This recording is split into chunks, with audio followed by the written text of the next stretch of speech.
Hi, we are chART, where we chat about art. In the light of the current global Lives Matter strikes, we wanted to highlight 4 black artists and talk about their work.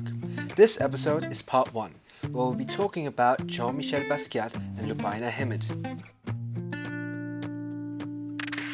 We are Finn, Mara, Javier and Christy, and thank you for tuning in to listen to chART podcast. We are so stoked to have you here with us and that you take some time out of your day to hear us discuss any things that are happening in the art world. If you are a new listener and you are not subscribed yet, what are you doing? We would love to have you on board of the chART squad, so you get notified every time a new episode goes live. If you really love the podcast and got some value out of it, we would like to ask 2 things. 1, if you could please give the podcast a 5-star rating and a review wherever you're listening to it. And 2, if you can possibly consider taking a screenshot of it, listening to it on your device, throwing it up on your Instagram story, so people can find this content as well. Speaking of Instagram, feel free to follow us at chART Podcast to see more of us and send any questions you may have. We love hearing from you. Without further ado, let's jump into the episode. Let's roll.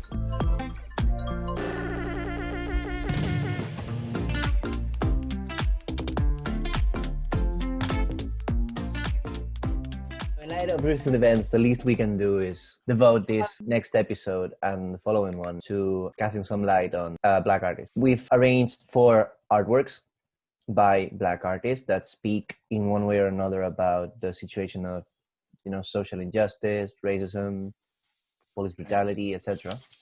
And the one we would start with is The Facement, also known as The Death of Michael Stewart by Jean-Michel Basquiat, which is perhaps the most known graffiti artist in the contemporary scene. So this painting, it was made in 1983 in New York, in the studio of Keith Haring, which is also an artist. And it was done a week after the police of New York, beat to death, to be more accurate, young Michael Stewart, which was also an artist. And it wasn't a close friend.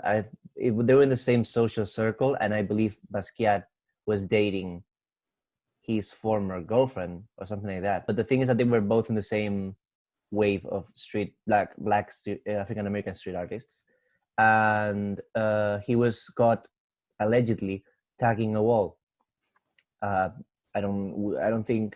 haven't found what was he writing or drawing in the wall, but the point is that the police found him, and it escalated, and they ended up beating him to death.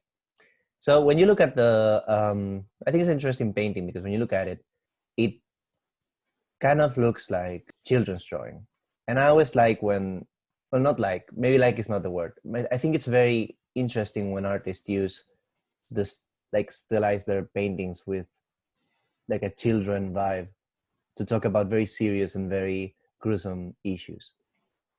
Because it kind of uses it kind of taints the innocence that you usually see in these kind of paintings and makes them even more scary and even more shocking to the eye.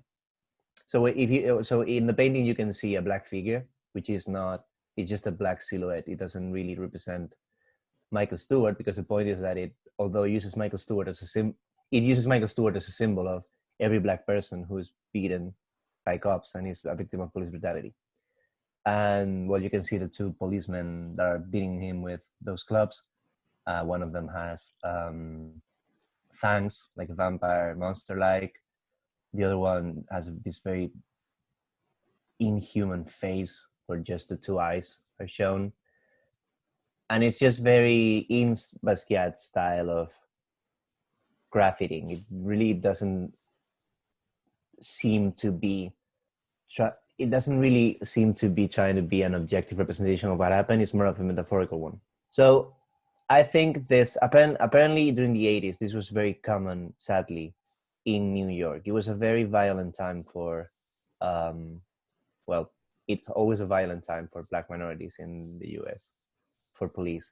But the 80s was a peak, and this kind of served as the catalyst for it. It kind of represents, it's sort of the George Floyd of that year and of that time.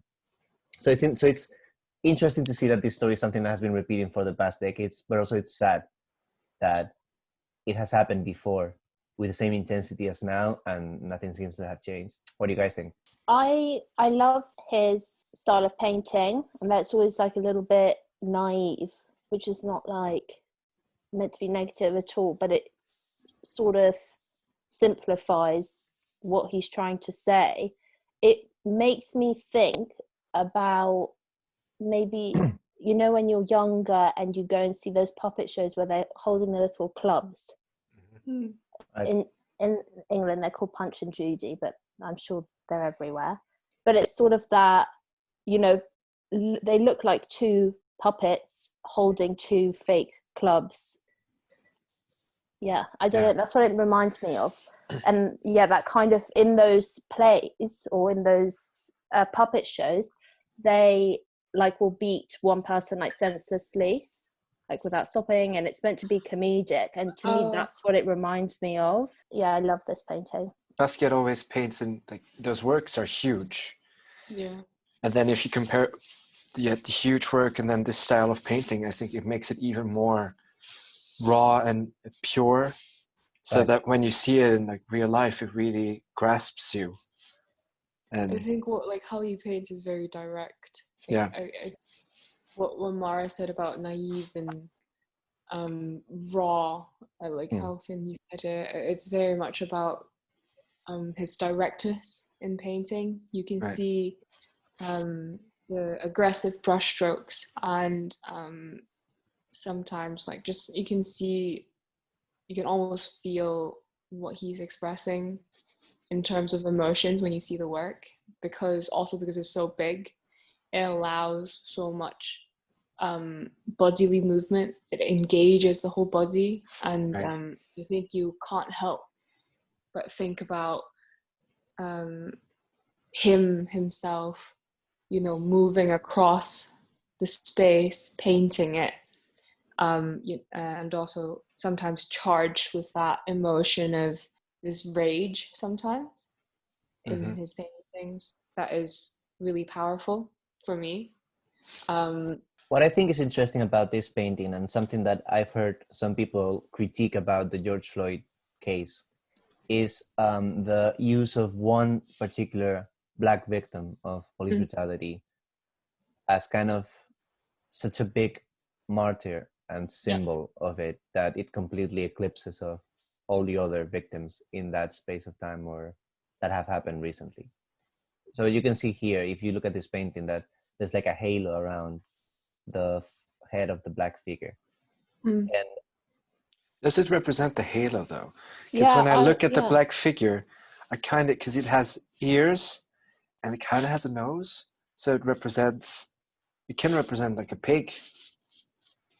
I didn't see that. I saw I see what you mean, but I mean there's a bigger circle around it. Yeah, like, I know, but then I saw it as like when like a cartoon figure gets hit in the head and has those like twirly things, concentric circles over their head because they're dizzy.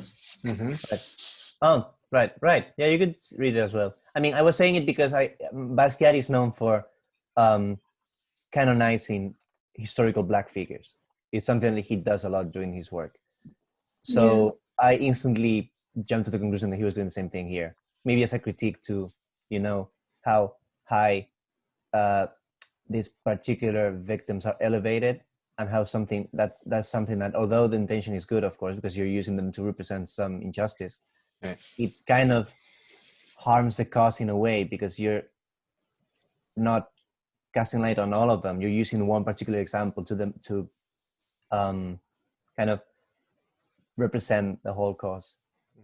So I don't know if it's a debate to be had, but I didn't think about what Mara just said, the DC thing of the cartoons.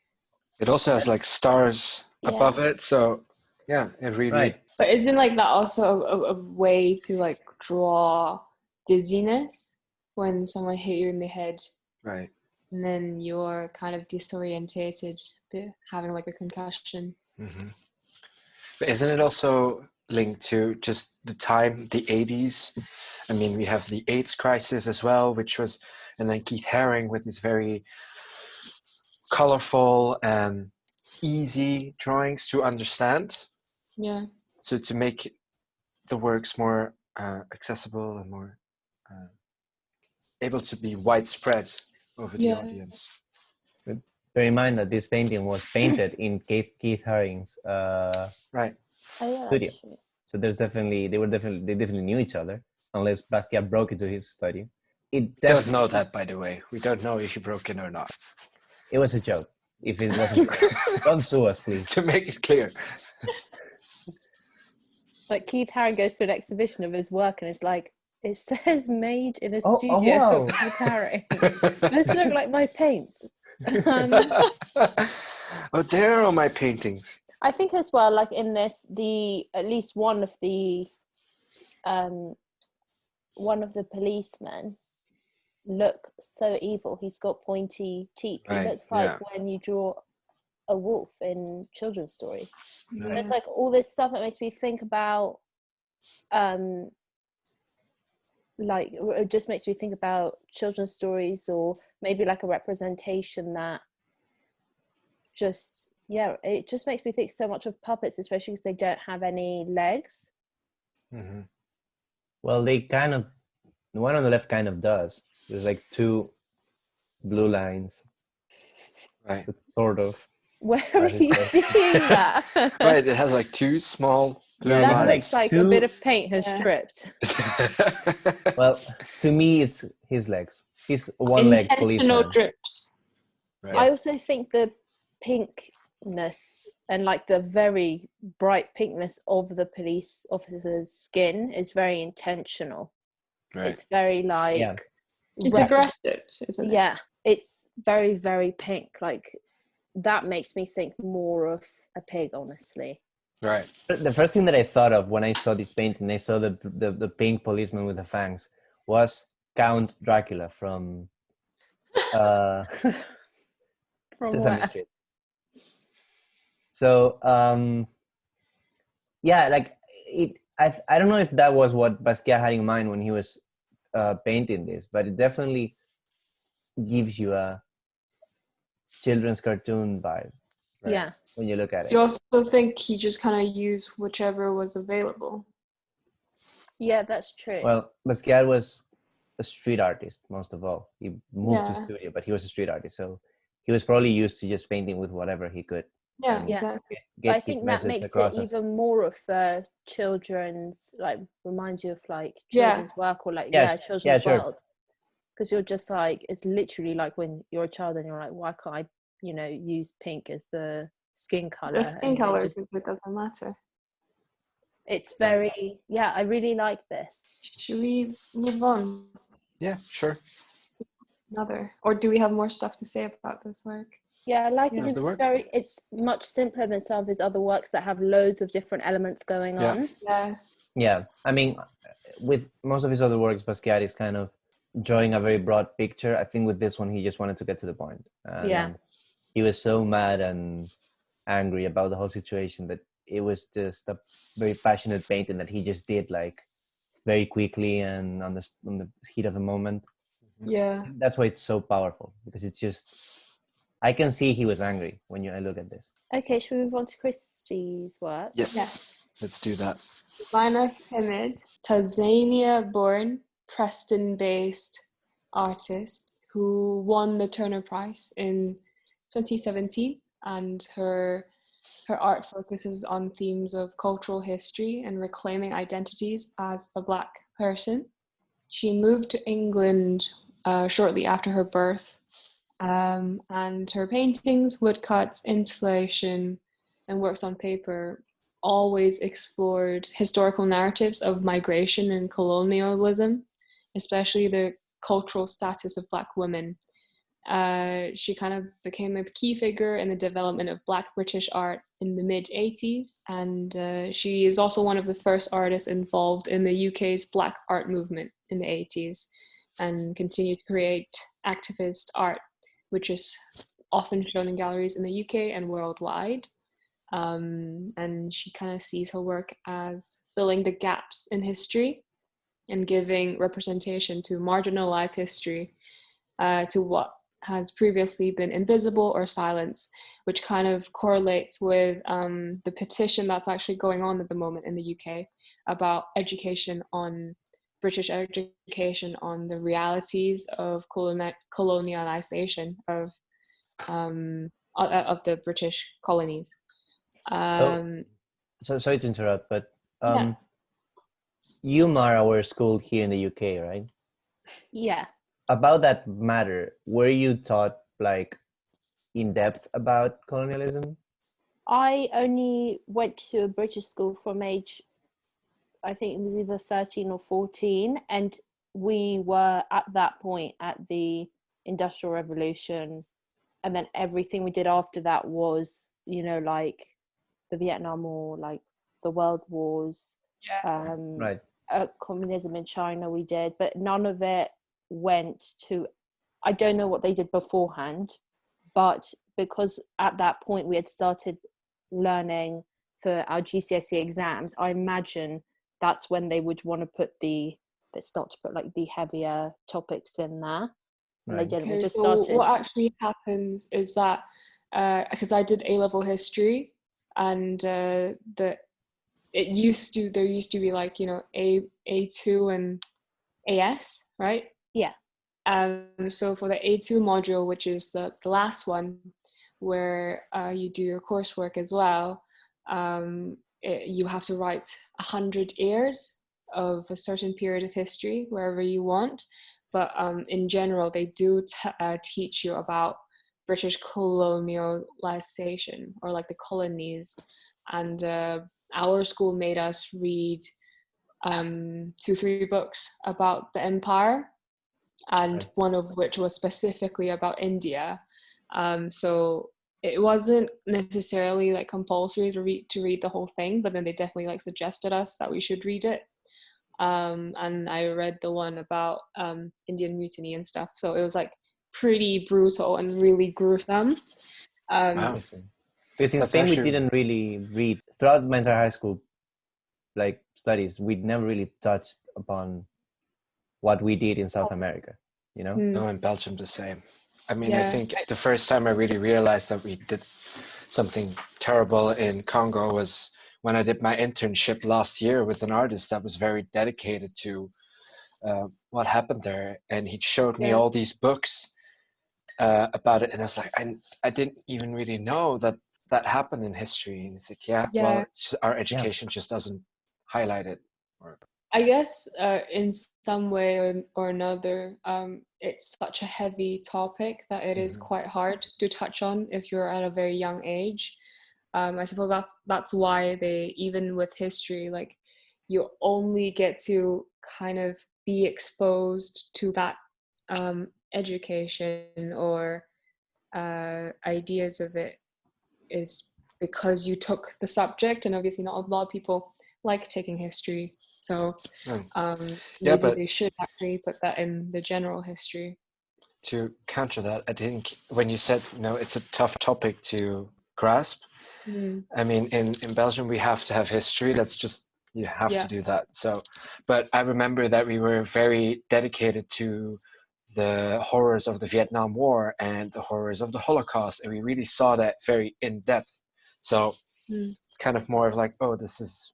picking and choosing. And like, to me it sounds like insecurity on part of the country. When the Germans do it, it's like, they're so bad, look all the things they did.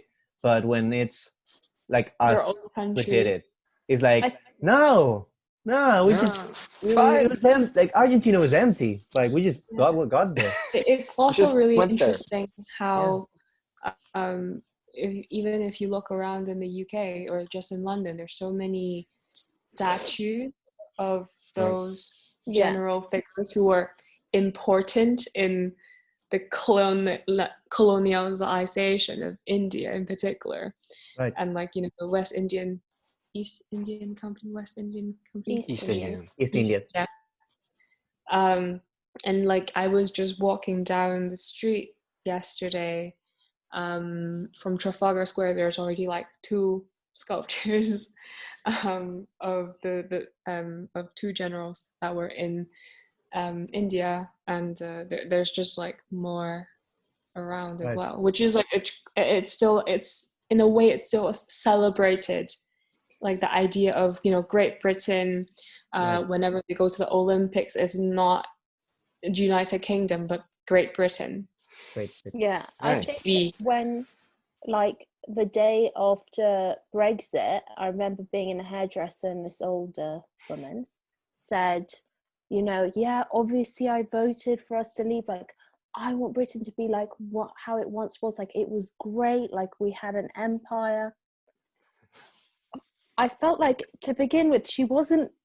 No, I don't think anyone's old enough to have really understood what was going on, or Yeah. to have lived when this, great, quote unquote, great time, was happening. So I'm not sure what she was talking about, but it also, to me, just reads like so, like, ignorant to what was actually going on whilst, all these amazing, Well, great if she things was, were happening. It's just like madness to me. And also, it's so, I think we don't want to, or the UK government or whoever sets the curriculum doesn't want it to be taught in schools, because it's like goes totally against that idea, like Christy says, where we like celebrate people who did all these awful things, but then we brush over the not so nice parts of that history.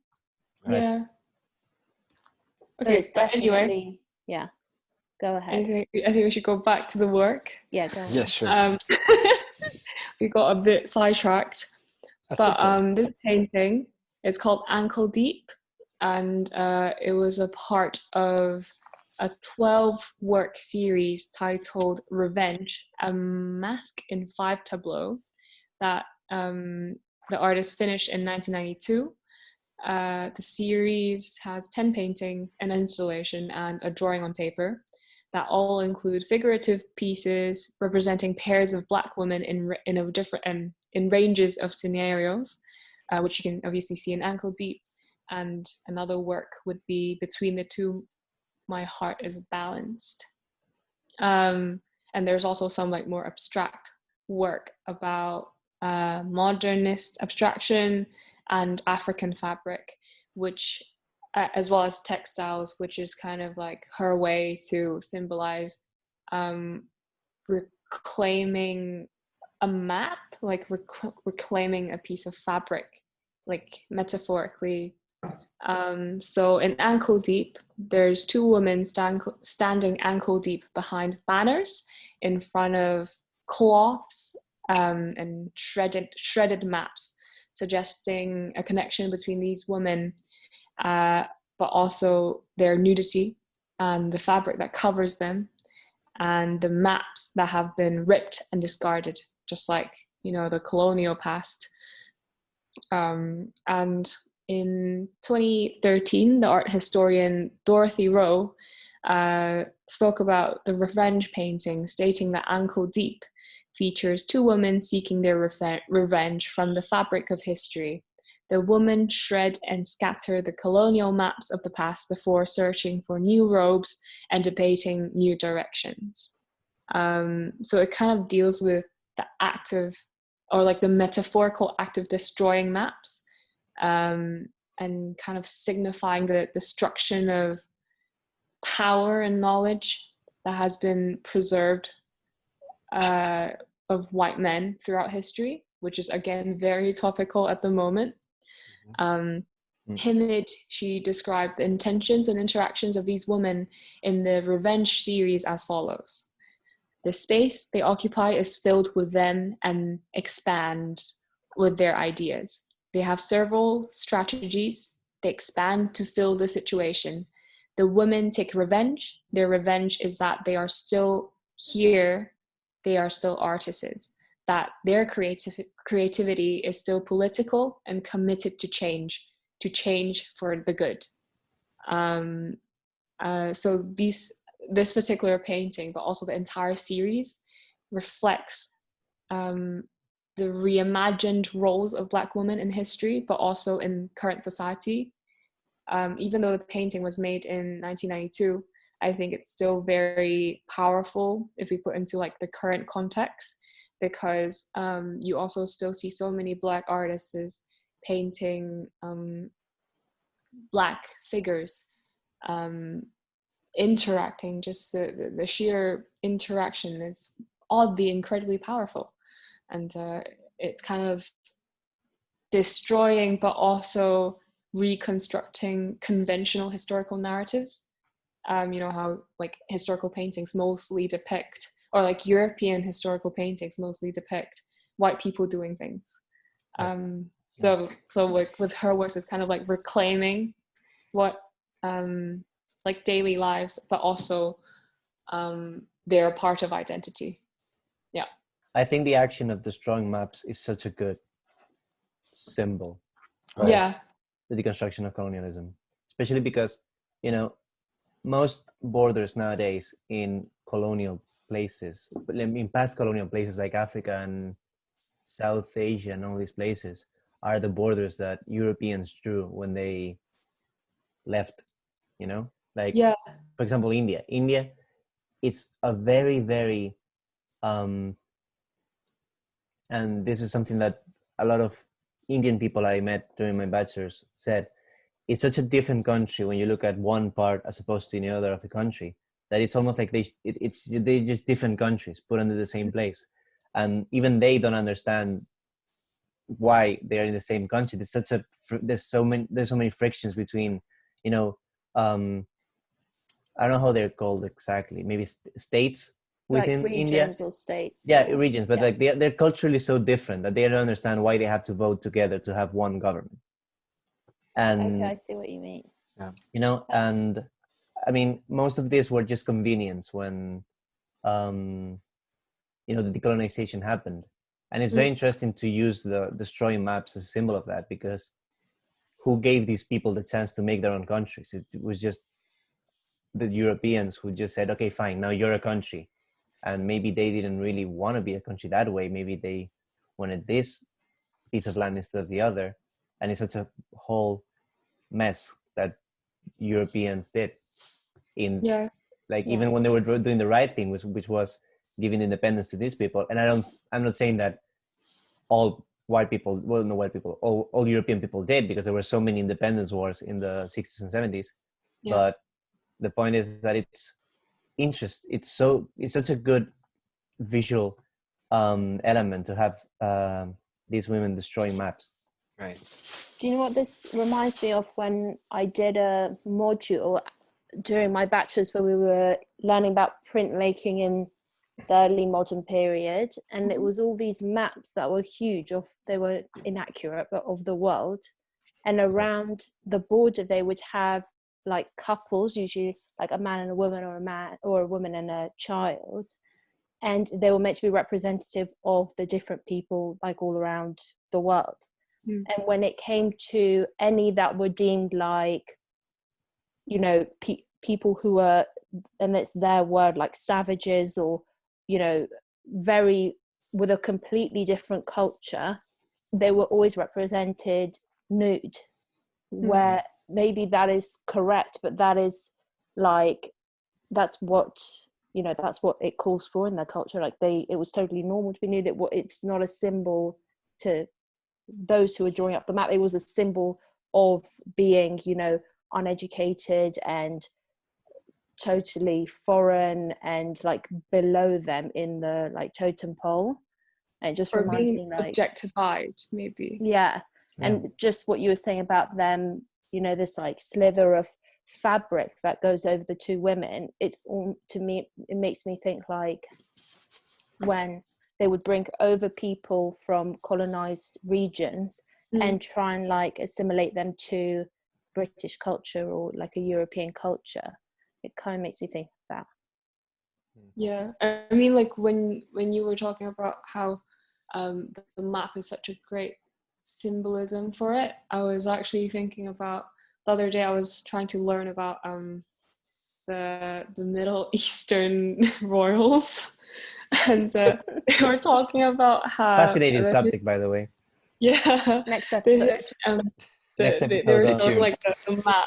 We're gonna get hacked by that prince. He's gonna put like nude pictures in our mobile phones and blackmail. Yeah. But like the map of you know, where UAE is, and like where Syria was and Iraq and stuff like that. And from like it kind of dated back from when the Ottoman Empire broke down, and you know how World War One, the Allies, they were the winner, so they separated the countries, or like they made them into countries, even though they weren't really a country. Right. Not like weren't really, like they didn't want to be separated, but then they kind of said like, okay, now instead of being under Ottoman rule, this part is British, and then in the middle it's like it's French, and then all of a sudden the another part is British. Yeah. And it's just like, yeah. And yeah, so that just kind of made me remind me of like how destroying the maps. Right. My mum, literally, if you mention Churchill, will be like, he's the reason my country got put behind the Iron Curtain. Like, I hate that guy on the back of a napkin. He just drew out Europe and decided we'd be on the other side. So her mom is Romanian, by the way. My mum's Romanian. Next guest, my mum. She's very angry about it because it was genuinely, the way she says it is like, on the back of a napkin, the Allies just had a little meeting, here's what we're going to do. And it's just random. It seems not very thought through, and not that's the same with Germany and Berlin. Like, in one day, just a wall was built up, and if you were in the east, well then it sucks, and that's it. You shouldn't have moved before. In just one night you couldn't cross anymore. And I just don't understand how three people, where you have that one picture where they sit next to each other to talk about stuff, and then you would think that after World War One, where they said, okay, this part is British, this part is French, that they would learn from that maybe, but no, still I think it's just like such entitlement from other countries. But I mean, going back to the I thought it was very interesting what Chrissy said about how the Ottoman Empire was divided after World War One. Because if you look at borders in places like, the Middle East, Africa, you see sometimes it's like perfectly straight borders. Yes. And then you look at like Europe, and all the borders are like a complete mess. And you can see there how countries were made organically. And by organic, I mean like through wars, and now my country is in this river, no it doesn't, and then it's in this mountain, and there's a war and all that. Like, I'm going to invade your family, that's mine now. Yeah, but like places like Central Europe is such a mess with borders, because they had to fight for them. And basically it was like 1,500 years of people killing each other to make those borders. Africa is like, okay, this is yours, this is mine. Yeah. And it stays like that way. And you can see that in the Berlin Wall as well, because it was a city, and suddenly all these people come in, and now it's like, whoosh, this is us. It's so weird to think you are in the same city, but so divided. And I don't know if any of you watched that program called, I think it was Deutschland 83 or like 80 something. And there's the main figure who's East German and gets made into a spy, and wakes up one day in West Germany, and he's like running through West Germany, and everything he looks at is like wide eyes, like supermarkets with stocked shelves, and like, colorful parks and fast food, and like it's such a different world between the two. It's so weird. I remember my parents, after the wall fell down, they went to Eastern Germany to start a company there, because a lot of jobs needed to be created there. So my dad just left here and then went there, met my mom. So I was, for 4 years, I was in an East German school in kindergarten. Nice. It was lovely. And it was so rough when in 2002 we came back to Belgium, and I was in this Western environment, and it took me a good year to get used to that, because in Germany in kindergarten we had to, when the bell rang, we had to run into place, and we all had an X on the playground. And then you have to think, I'm 2 or 3 years old, so, and then we had to walk in, and you always had to start with your right foot forward, and if you didn't, you get called off, and then you had to go to the back and start again. So right foot forward. And then when we had to take our nap time, we were guided to the sporting hall, where there were just wooden pallets on the floor, like in social distancing, like 1.5 meters apart, with like a little blanket on top and a pillow, and then you had to sleep there for like an hour or two. But I was always the one that couldn't sleep. So then they took me out of that room, and then I had to start scraping benches. I'm 3 or 4, just keeping that there. And such a regime, and then constantly being taught of like how great it is in Germany, and how, because it's like 1997, which is not that long after. And then I had a nanny who took care of me, but she was so East Germany minded, because she was already like 40 or 50 years old. So it was a very rigid like life I had. And then we came back, and suddenly there was a playground, and I could run around, and I didn't have to walk with my right foot forward anymore, and I didn't get spanked on my hands when I did something, and I didn't have to sleep on a wooden pallet anymore. And it was so strange going from that. But I think it shows like how long it takes for these things to like wear off a population after. I mean, by that time it must have been like, you know, just under 10 years after they became one country, and it takes so long for these things to wear off. Yeah, I think it deals with, you know, the idea of structure, and almost like Foucault's structure and discipline. Oh boy. Absolutely. Oh boy. It's like we have to leave it for another. Link in bio. Yeah, but like I mean, maybe Foucault we'll talk about it, maybe not. Yeah, you know, like the idea of, I think it's mainly about like the structure of it, and I think like wanting to bring it back to what we're talking about. It's this structural racism and structural discrimination that is deeply embedded within the society, and even with like not just racism, but just how people act or how they educate people. It's this rigid structure that they try to impose on people to encourage discipline. Yeah. Right.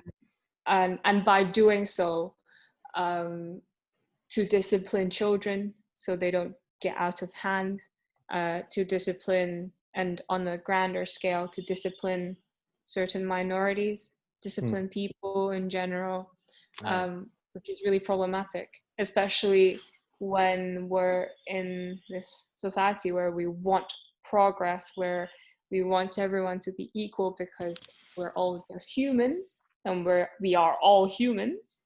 Or are we? Javier, you couldn't tell us Who are that we? you're Why an are we alien. here? Plato vibes. Oh no.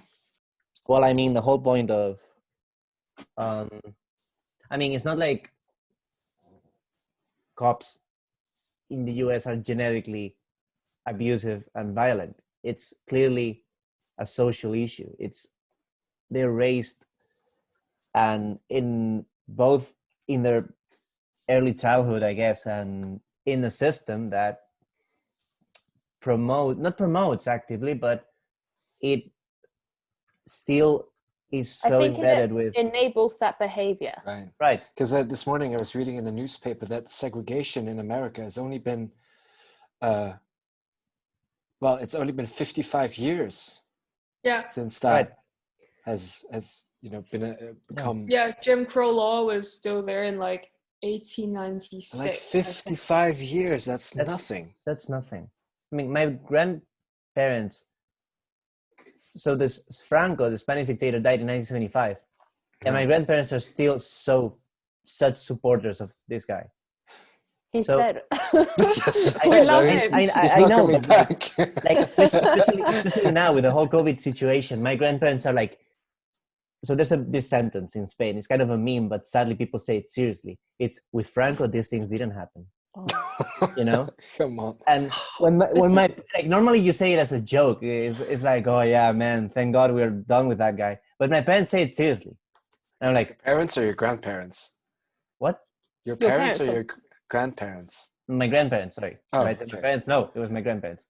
But the point is that, like, thank God, my parents are not like supporters of Franco. But if you have a person that is such firm believer of something that was alive during that something, they could have easily raised their children following that something. Yeah, it's like If how cults work. Yeah. So if racism was a big issue and segregation happened only until 55 years ago, there are so many old people now that were perfectly alive and formed back then that raised a whole new generation of people in those values. Yeah. Yeah. So And that's why it's still like deeply embedded within like their social structure in a way. yeah. Right. And when you put that together with that emphasis on that American cultural emphasis on, freedom of speech, and this is a free country, I can do whatever I want, and I have the right to have weapons because the British might come back. When you put all that together, you get this very violent, racist people with guns. And if you put one of those in a place of authority that you can abuse, like a policeman or something like that, statistically, like, one of them is going to be like completely off the rail at some point, and it's such a dangerous thing. It's also like with specifically with the states. I watched a documentary 13th about the 13th Amendment. Oh, I saw that, but yeah, it's really good. Where it's about mass incarceration. Is that how you pronounce it? Incarceration. And that was only like in 70s and 80s where they criminalized. So with the segregation law, that was finally abolished in a way, de facto. No, sorry, on paper. But then de facto it wasn't really. So they kind of shifted towards mass incarceration. Mass incarceration, to kind of control the Black population, like 3 strikes and then you're in for life. You're in prison for life. And there's and that was 70s and 80s, and that was 30 years ago. It's not a lot, and a lot of people are still firm believers that a minor, a lot of people are still in prison because of a minor maybe a theft. Yeah. Or I saw that there's men who've now been in prison for 30 plus years for a small theft, and then they're always contrasted with that guy Brock Turner, the young white I think he was at Stanford, who raped. I read the book that she then wrote, which was that she had been raped behind some bins at a house party on the Stanford campus. And he then, I can't remember, the judge said something like, I don't want to ruin his future potential by imprisoning him for a long time. So you only got 3 months. Yeah, which is crazy, because it's just for something that is something he could potentially do in future and could seriously affect somebody else's life, and he's just in there for 3 months, whereas loads of these cases are now turning up where people are incarcerated for a crazy amount of time for something that might now be legal. It's just so weird to think these double standards are still happening. I have did some research into the US law regarding that, regarding the whole situation. And I'm not an expert in law, so it's just a brief summary, but in 1976, where the cop that used, when the shooting starts, they created a law, or an add-on, to have basically a group immunity, which means that basically protects any law enforcement for doing their job. Because they say that whenever you are in court and you're a cop that got sued for doing something, when you say when he then says, I acted in good faith that this was the right thing for me to do, then he is protected by law, because then it goes to the Supreme Court. But then in the Supreme Court, it has to have a pass. And I don't know the right term for it, but it's kind of how I understood it, that they go and look at similar cases in the past. And if the case is similar to what happened, then they can prosecute this existing case and actually, prosecute the law enforcement. But the similarities have to be so specific that it never happens. So, for example, when the case can be completely identical, but when, in the case of George Floyd, he was laying on the ground and the knee of the officer was in his neck. Mm-hmm. But in the previous case, there was a distance of 1 meter between the man and the cop. Then the case is not similar. We cannot prosecute this current case, so it just gets filed away.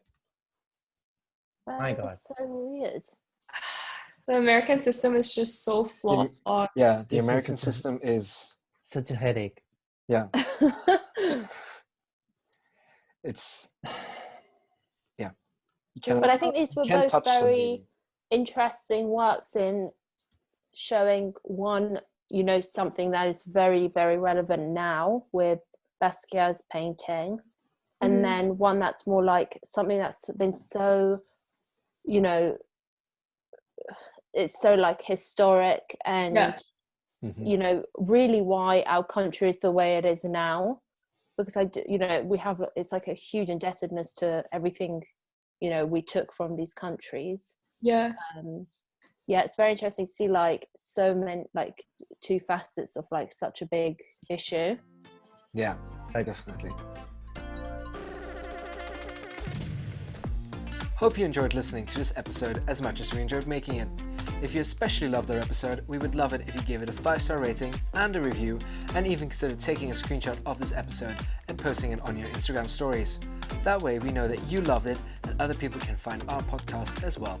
If you're not subscribed yet, again, what are you doing? Subscribe and get notified every time we publish a new episode. Follow us on Instagram, Twitter, Facebook at chART Podcast, and if you want to see our faces while we talk, find us on YouTube at chART Podcast as well. We are chART, and we'll hope we'll meet you again at some point in the near future. Take care, chART out.